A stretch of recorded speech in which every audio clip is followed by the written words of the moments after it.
আসন্ন জাতীয় সংসদ নির্বাচনকে সামনে রেখে প্রকাশিত এক সাম্প্রতিক আসন ভিত্তিক জরিপে রাজনৈতিক অঙ্গনে নতুন আলোচনা তৈরি হয়েছে।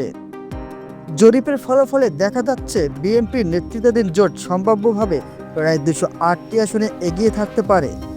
অন্যদিকে জামাত সংশ্লিষ্ট জোট প্রায় 46টি আসনে শক্ত অবস্থানে রয়েছে বলে ধারণা করা হচ্ছে। জরিপ পরিচালনাকারী সংস্থার তথ্য অনুযায়ী এই পূর্বাভাস ভোটারদের বর্তমান মনোভাব, মাঠ পর্যায়ে সংগঠন এবং সম্ভাব্য জোট সমীকরণের ভিত্তিতে তৈরি করা হয়েছে। বিশ্লেষকদের মতে বিরোধী রাজনীতিতে সক্রিয়তা এবং সাংগঠনিক উপস্থিতি বিএনপি জোটকে এগিয়ে রাখার একটি কারণ হতে পারে। অন্যদিকে জামাত জোটও নির্দিষ্ট কিছু অঞ্চলে নিজেদের ভোট ব্যাংক ধরে রাখতে সক্ষম হয়েছে বলে জরিপে ইঙ্গিত পাওয়া গেছে। বিশেষ করে আদর্শ ভিত্তিক ভোটার এবং নির্দিষ্ট এলাকায় তাদের প্রভাব বিবেচনায় নেওয়া হয়েছে। তবে রাজনৈতিক বিশ্লেষকেরা মনে করিয়ে দিচ্ছেন এসব সংখ্যা চূড়ান্ত ফল নয়। নির্বাচনের পরিবেশ, ভোটার উপস্থিতি, প্রার্থীর ব্যক্তিগত গ্রহণযোগ্যতা এবং শেষ মুহূর্তের রাজনৈতিক সমীকরণ বাস্তব ফলাফলে বড় ভূমিকা রাখতে পারে।